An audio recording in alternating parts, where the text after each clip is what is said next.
conhecido como quarto evangelho, por alguns, não que isto seja um ponto teológico bem fundamentado, mas quando nós lemos o livro de Isaías, nós entendemos que realmente existe aqui uma mensagem maravilhosa de esperança e de redenção. O livro de Isaías é um livro que destaca a obra salvífica de Deus, que destaca a vinda do Messias, que destaca o seu sacrifício, que destaca, acima de tudo, o desejo de Deus pelo seu povo de salvar a humanidade. E quando ele entende e compreende que o seu povo, escolhido na face... E quando Deus compreende que o povo que ele separou falha com um propósito, ele envia o seu próprio filho para vir terminar a obra de salvação neste mundo. Eu gostaria de usar o evangelho de Isaías nesta manhã. Gostaria que você abrisse sua Bíblia. Hoje nós não projetaremos nenhum texto aqui na tela. Você vai fazer uso da palavra de Deus em suas mãos. Pode ser, de preferência, pela palavra escrita, pode ser também através do seu celular ou do seu tablet que você tem aí em mãos, mas seria importante que todos nós pudéssemos abrir a Bíblia nesta manhã para acompanhar aqui as leituras. Diante do quadro em que a humanidade está vivendo, diante de tudo aquilo que nós estamos olhando para o mundo, nós entendemos que a raça humana, o ser humano, ele está definitivamente desnorteado no contexto em que nós estamos vivendo hoje. O ser humano ele está desnorteado há muito tempo. E para refletir, para exemplificar essa situação da humanidade, o livro de Isaías destacou um texto ali no capítulo 53, verso 6. Capítulo 53 do livro, você pode abrir ali a sua Bíblia.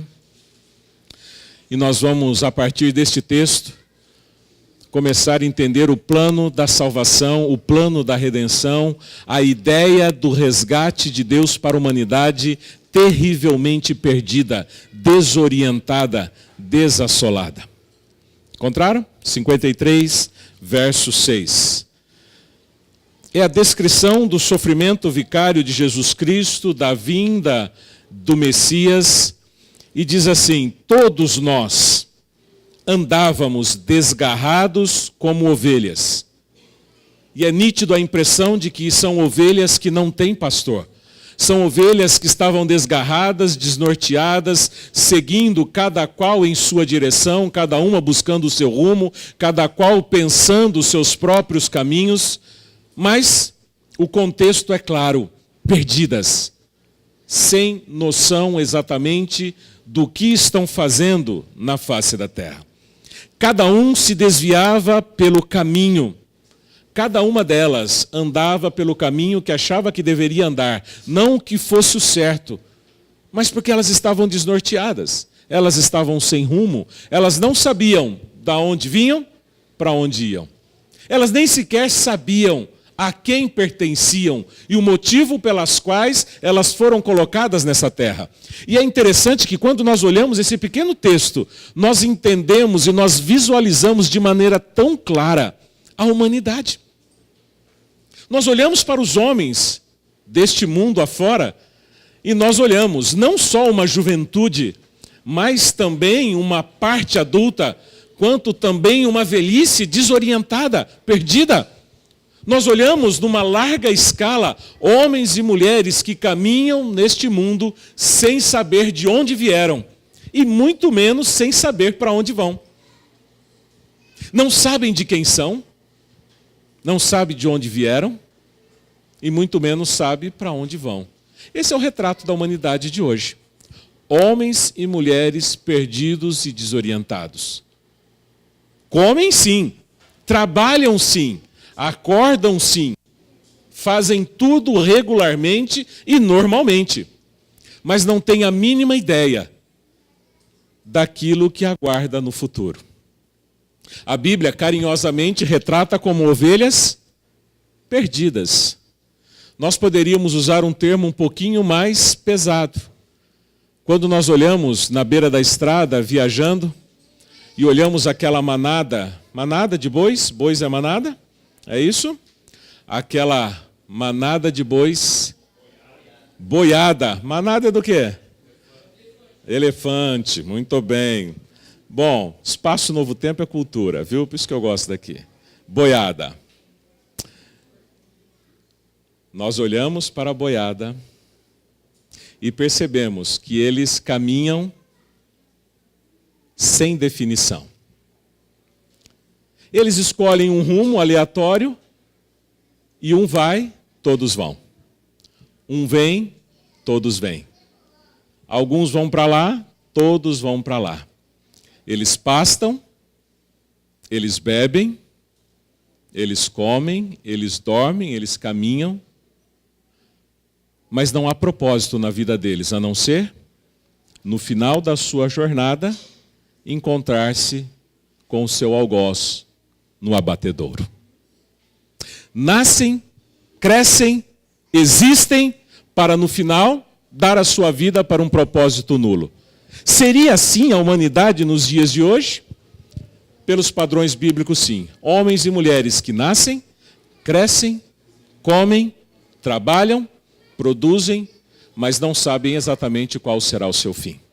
Não sabem de onde vieram, não sabem para onde vão, e muito menos sabem por que estão aqui nesta terra.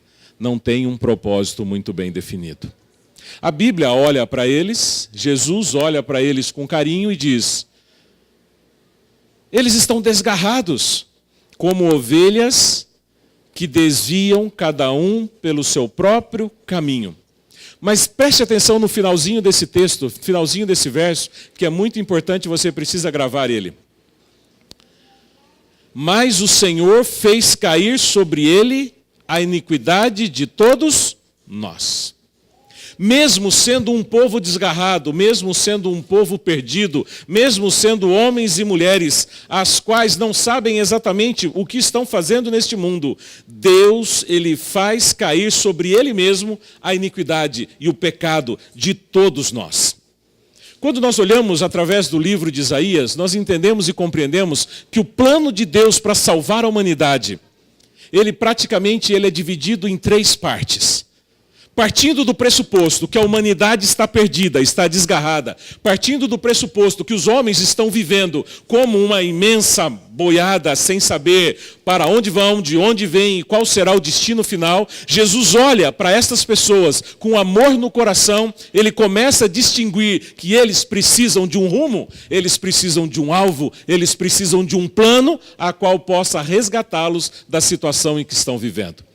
E através do livro de Isaías nós encontramos Deus apresentando este plano da salvação, esse plano de resgate, este plano de redenção em 3 etapas simples, em um processo muito simples, em 3 fases que nós vamos tratar de maneira muito rápida aqui agora.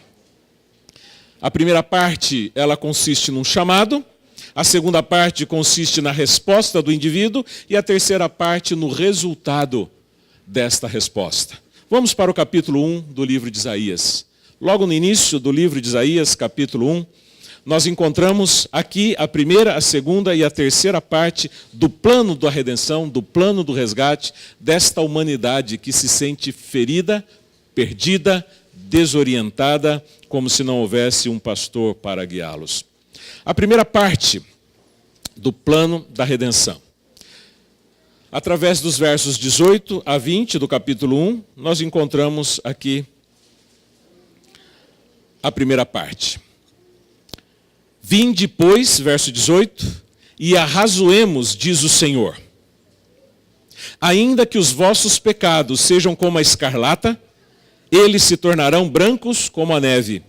E ainda que sejam vermelhos como o carmesim, se tornarão como a lã. Esta é a primeira parte do plano da redenção. Deus aparece chamando o povo. Deus aparece em busca da humanidade. E se você prestar atenção na Bíblia, são vários os momentos em que Deus se preocupa em buscar e encontrar o ser humano. Desde o Éden, a cada final de tarde, Deus vinha em busca do ser humano. E com o passar do tempo, Deus continuava em busca do ser humano. O ser humano se meteu em encrenca, em confusão, foi levado para o Egito. Deus vem em busca para resgatar aquele povo. Ele vai em busca de um homem chamado Moisés. Ele vai em busca de um homem chamado Abraão, dizendo: filho, vocês terão uma parte magnífica no plano da salvação, da história terrestre, e eu farei de você, Abraão, uma grande nação. Deus sempre está em busca do ser humano. Quando Jesus caminhou por este mundo por várias vezes, ele olha para os homens e mulheres, embora esteja registrado apenas uma vez na Bíblia, mas era uma tônica do ministério de Cristo, chamar as pessoas, olhar para homens e mulheres, feridos, desgarrados, tristes, cansados, e dizer: filho, venha a mim.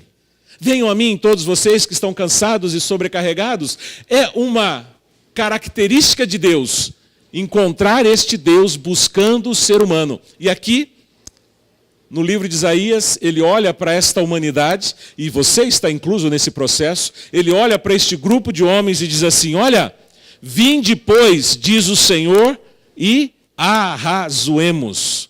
É interessante que esse termo arrazoar não é simplesmente um convite para conversar, mas é também um termo técnico de forma jurídica, a qual geralmente um juiz discute os termos de uma condenação ou não.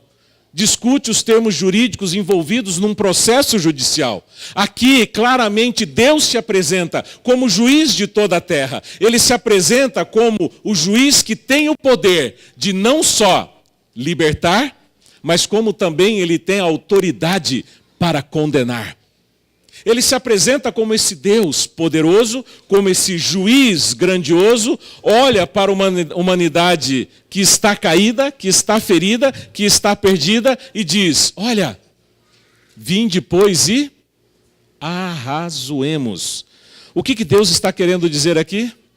Ele está dizendo: filho, você se lembra que você pecou. Nós encontramos na Bíblia, por exemplo, Romanos 3:23, a palavra de Deus nos diz que todos pecaram. Todo ser humano é um pecador e carece da graça de Deus. Nós encontramos no capítulo 51 de Salmo, Davi falando que desde o ventre ele havia sido formado em pecado e em pecado ele foi concebido. A raça humana nasce enraizada numa vida de pecado. E Deus olha para esta humanidade e diz: filho, eu sei que você é um pecador. Eu sei que você realmente não merece, pelos seus méritos próprios, ter vida, ter uma chance, mas eu quero negociar os termos com você. Eu quero negociar os termos desta condenação, porque automaticamente o ser humano está condenado à morte. Desde a entrada do pecado no mundo, o destino final da humanidade é a morte. A morte entrou neste mundo e a morte selará o destino de cada um neste mundo, até que Jesus venha e coloque um fim em tudo isso. Eu e você estamos fadados a morrer. Nascemos, crescemos, comemos, dormimos, trabalhamos, produzimos, mas o final de tudo é a morte. Não importa qual caminho você escolha, o final de tudo é a morte. Porque o salário do pecado é a morte. Nenhum ser humano está livre. Mas sabendo da sentença que paira sobre a raça humana, sabendo e entendendo que eu e você somos pecadores condenados à morte, Jesus aparece para você e diz: olha, esta é a sentença, mas vamos negociar. Eu estou buscando você, eu estou procurando você para negociar os termos desta condenação. E quando nós olhamos para o capítulo 53 de Isaías, nós entendemos como Deus quer negociar conosco. Ele diz: filho, você é um pecador. Filho, você vai morrer. Filho, mesmo que os seus pecados sejam vermelhos, sejam como a escarlate, como um tecido que é tingido 2 vezes para impregnar a cor, mesmo que o pecado esteja impregnado na tua vida, eu quero negociar com você. E o que diz o livro de Isaías 53:6? Os teus pecados vão recair sobre mim. Isso impressiona Impressiona porque aquele juiz que tem o poder para te condenar, aquele juiz que tem autoridade para executar a condenação, ele diz, olha, eu vou pegar os teus pecados e vou colocar sobre mim. Isto é a primeira parte do plano da redenção. Um Deus que tem autoridade para condenar, mas ele decide arrazoar. Ele decide negociar os termos da condenação, dizendo, ok, você tem pecado, você pode ser condenado, mas eu vou pegar tudo isso e vou colocar sobre minhas costas. Eu pagarei o preço no seu lugar. Gente, isso é não só fantástico, como também revela a característica do amor de Deus para com a humanidade. Uma humanidade caída e ferida, Deus nos chama para arrazoar, né? Ele se apresenta como aquele que tem o poder, não só de condenar, mas ele escolhe salvar. Ele escolhe tomar os seus pecados. E quando Deus faz esta opção, é a primeira parte do plano da redenção, nós encontramos logo de cara a proposta de Deus, que depende da aceitação humana. O verso seguinte nos apresenta a segunda parte do plano da redenção. Capítulo 1, verso 19. Diz assim, se quiserdes e me ouvirdes. O texto, ele começa com esta parte, com esta frase de Deus. Se quiserdes e me ouvir. Pensa comigo se isso é coerente. Você está condenado à morte. As provas contra você são claras. Todas as testemunhas dizem que você é culpado. O juiz entende e compreende que não há salvação para você. Mas o juiz, ele se apresenta e diz assim, bom, você, filho, cometeu isto. E você sabe muito bem quais são os seus pecados. Eu sei muito bem quais são os meus pecados. Todos nós sabemos exatamente quais são os nossos pecados que poderiam nos condenar. Mas Deus diz assim, são vermelhos como a escarlata.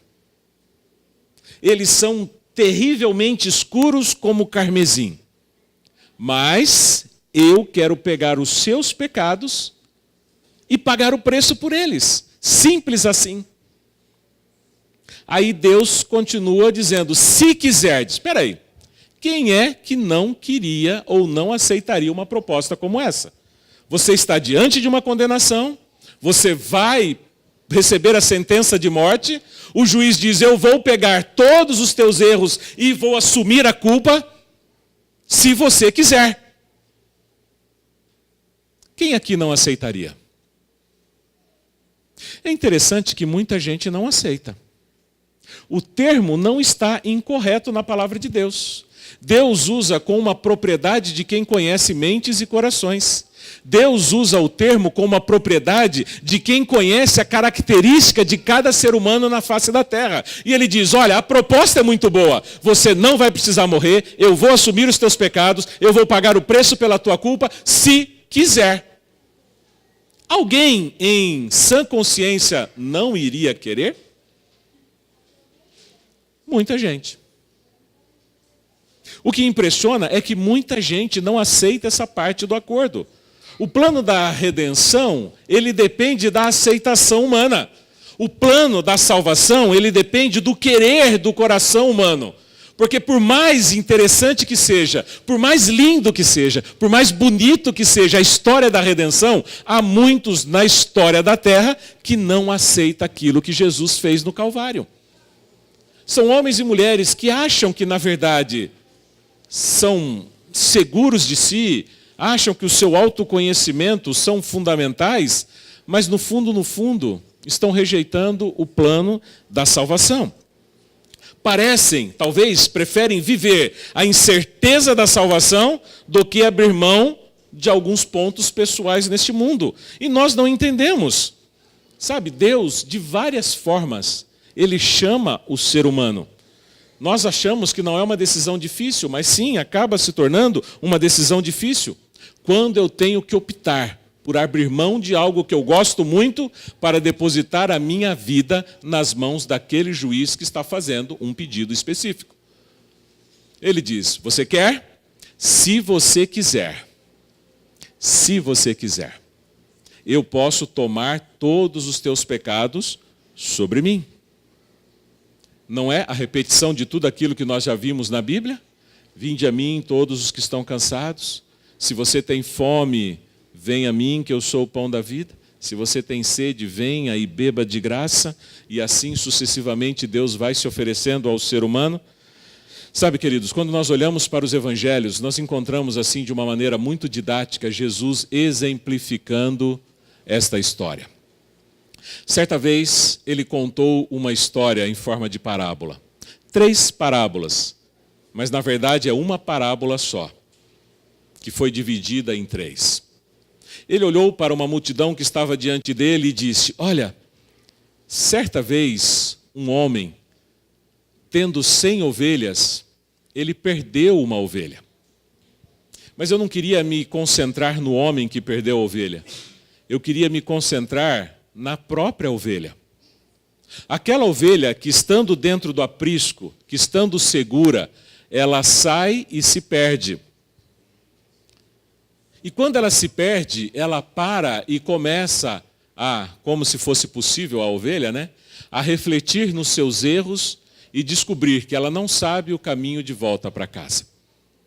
Ela para e pensa que tinha segurança do aprisco, ela tinha proteção do pastor, mas ela está sozinha, ela está aflita, ela andou por um caminho a qual ela não conhece muito bem, e ela se encontra perdida, desesperada, amedrontada. E não é um reflexo de muitos seres humanos hoje? Amedrontados, assustados neste mundo, sem saber se estão seguros ou não. Aquela ovelha reflete uma classe de pessoas que até sabe que está perdido, mas não tem a mínima ideia de como voltar para o aprisco. Não tem a mínima ideia, mas ela tem um desejo no coração de voltar para o aprisco. Essa classe de pessoas é interessante para Jesus trabalhar, porque Jesus sabe e eles sabem que precisam de um caminho melhor.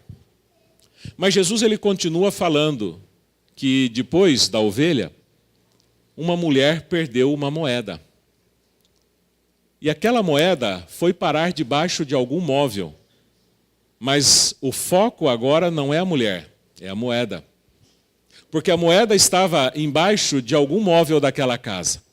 Mas ela nem sequer sabia que estava perdida. Ela não tinha noção de que estava perdida. Ela não tinha noção de que precisava ser encontrada, de que precisava ser achada. Uma outra classe de seres humanos que vivem neste mundo sem sequer ter a noção de que estão perdidos e que precisam ser encontrados. É lógico que a figura poética dessa parábola é a mulher, é a igreja, a qual faz todos os esforços possíveis para encontrar aquela moeda perdida. É o esforço que cada diácono, cada diaconisa, cada ancião, cada líder, cada membro da comunidade de Deus deve fazer para varrer cada canto desta cidade em busca daquela alma que nem tem ideia de que está perdida. Mas Deus, Ele está desejoso de arrazoar com ela, mesmo que ela não saiba, mesmo que ela não entenda.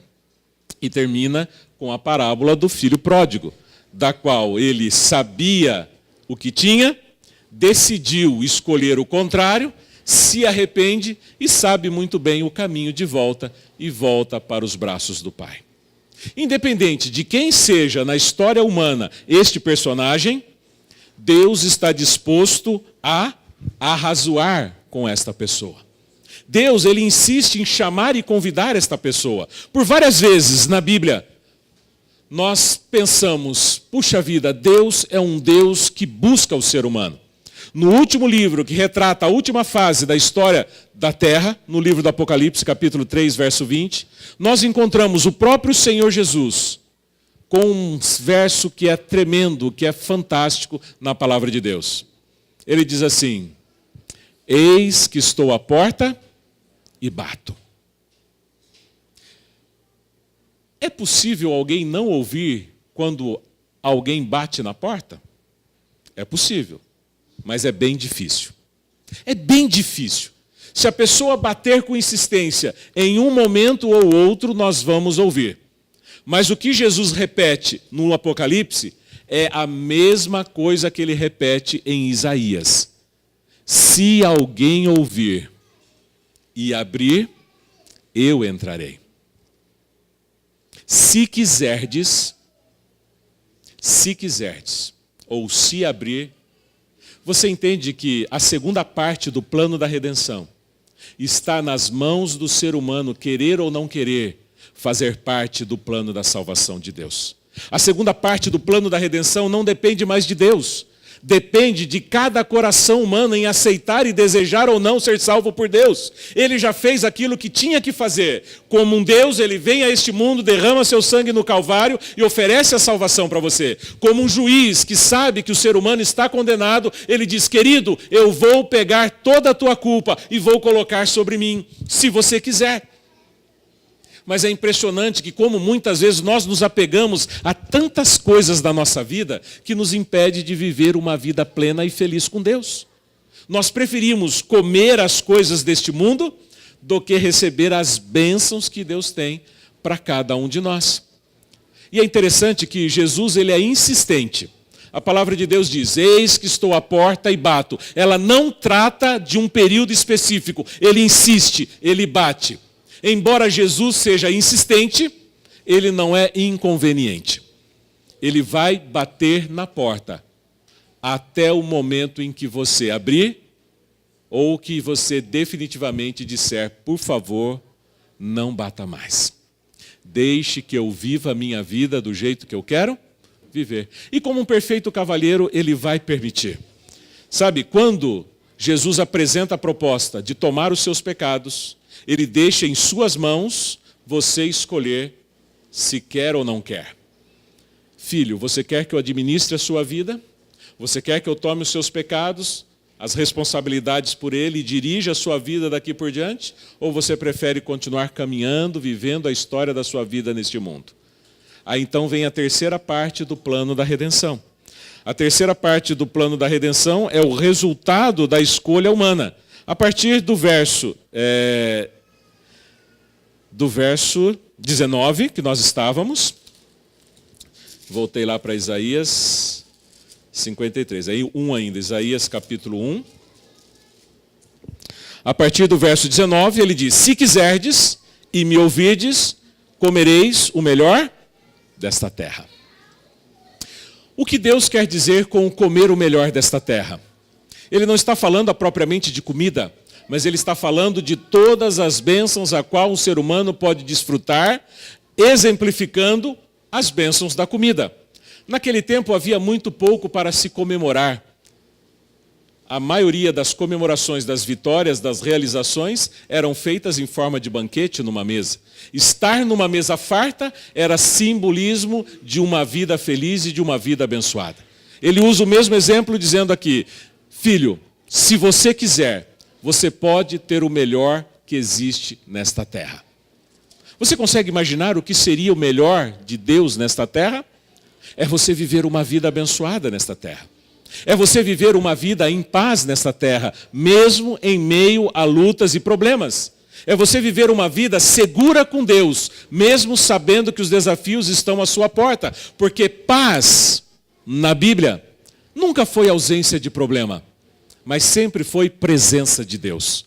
Quando o termo shalom é repetido, nós precisamos entender que shalom existia no campo de batalha, shalom existia no momento da maior provação, shalom acontecia dentro da cova do leão, shalom existia enquanto 3 homens estavam entrando numa fornalha ardente, porque shalom nunca foi ausência de problema, mas sempre foi a presença de Deus na vida. Aceitar o que Deus tem para você é você viver uma vida comendo o melhor desta terra. É você viver tendo todas as bênçãos possíveis que Deus planejou para a vida do ser humano num mundo caótico e complicado. Mas, por outro lado, ele vem dizendo assim, mas, verso 20, se recusardes e fordes rebeldes, sereis devorados à espada, porque a boca do Senhor assim o disse. O resultado de aceitar ou não vai determinar o futuro a qual o ser humano terá quando Cristo Jesus voltar. Nesta imensa boiada que é a humanidade, que caminha sem rumo e sem direção, ela pode desfrutar o melhor que Deus tem nesta terra, ou simplesmente ela pode se encontrar com o seu algoz no abatedouro. Mas isso é o que Deus planeja para mim e para você? De maneira nenhuma. Porque o plano original de Deus, a primeira proposta de Deus, é tirar todo o peso da culpa e do pecado que o ser humano possa carregar. Você já errou na vida, amigo? Você já falhou? Você já falou alguma coisa que você disse e se entristece? Você já cometeu alguma coisa da qual você se arrepende? Você já desceu tão fundo que muitas vezes você achou que não tinha retorno? Não importa o que você tenha feito na vida, Deus, Ele quer assumir a culpa no seu lugar. Não importa quão baixo você tem descido, Ele quer descer lá e tomar o seu lugar. Não importa quão dura tenha sido as suas palavras, Ele quer fazer das suas palavras as palavras dEle, para Ele levar a culpa no seu lugar. O que o ser humano precisa? Simplesmente aceitar o que Ele tem para mim e para você. Isso é simples? É muito simples. E eu queria encerrar com Isaías 45. E nós fechamos com esse verso para então fazer a oração. 45 do livro de Isaías. Fechando este evangelho, verso 22 e 23, nós encontramos o seguinte texto.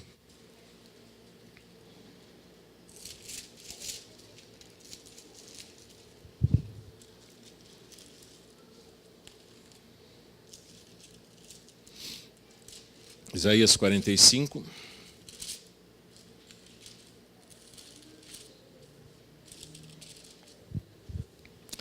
Verso 22 e verso 23. Diz assim: Olhai para mim e sede salvos, vós, todos os moradores da terra, porque eu sou Deus e não há outro. Por mim mesmo tenho jurado, da minha boca saiu o que é justo, e a minha palavra não tornará atrás. Diante de mim se dobrará todo joelho e jurará toda língua. Muitos joelhos se dobrarão diante de Deus quando Ele voltar para esta terra pela segunda vez.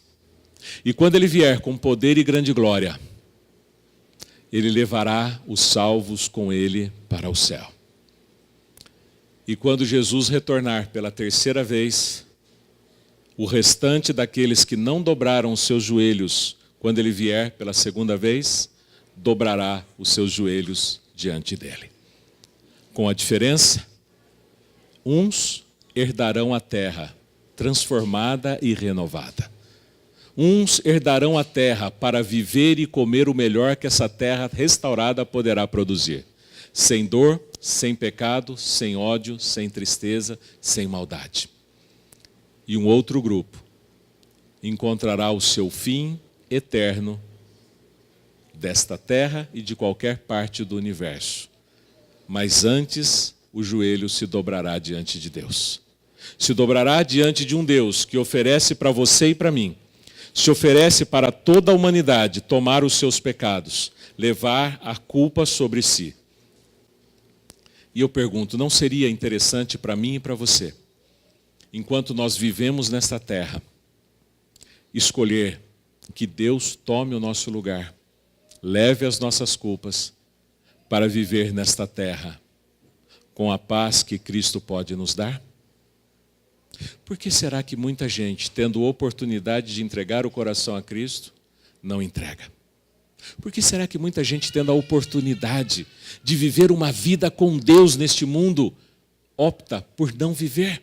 Nós não sabemos explicar. Nós não sabemos dizer. Mas o que nós sabemos é que se você, querido irmão, querido amigo, se você desejar, se você quiser, a palavra de Deus, pela boca de Deus, promete que você pode ter o melhor nesta terra, mesmo enquanto Jesus ainda não voltar. Mesmo que o mundo esteja em crise, você pode ter o melhor.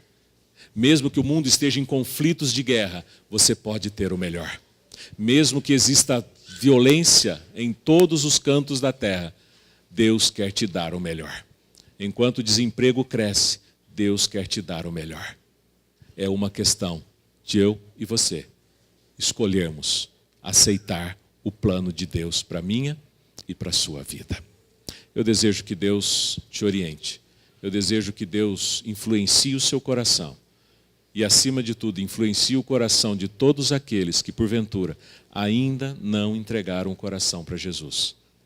Porque, ao entregar o coração a Jesus, mesmo que Ele demore a voltar, nós viveremos a melhor fase da nossa vida nesta terra, porque Ele está prometendo que, se quiserdes, comereis o melhor desta terra. Que Deus abençoe você em nome de Jesus. Que Deus use essa comunidade para pregar uma mensagem que leve amor e esperança para as pessoas que estão perdidas neste mundo. Vamos orar? Fique de pé. Vamos falar com Deus. Santo e eterno Deus, nós somos gratos, Senhor, porque as Tuas promessas são fiéis e verdadeiras. Nós te agradecemos, ó Deus, porque através do plano da redenção, o Senhor prometeu resgatar a cada um de nós. Acima de tudo, o Senhor prometeu tomar o nosso lugar, levar sobre si mesmo as nossas iniquidades e os nossos pecados. E tudo aquilo, ó Pai, que nós cometemos, o Senhor tem o poder, ó Pai, de perdoar, de anular, porque tudo aquilo foi pago lá no Calvário. O Senhor nos promete uma vida abençoada, uma vida cheia de paz, uma vida próspera neste mundo. Mas existe também um grupo de pessoas que ainda perdidos sem saber, ou quem sabe procurando o caminho de volta para casa, precisam também encontrar essa paz. Que o Senhor os alcance onde quer que eles estejam. Que o Senhor derrame Tuas bênçãos, não só sobre nós, mas sobre todos os Teus filhos, para que tenham a chance de encontrar a Ti e aceitar o plano que o Senhor preparou para redimir cada alma deste mundo. Que o Senhor Deus proveja salvação para todos nós. Em nome de Jesus nós oramos. Amém.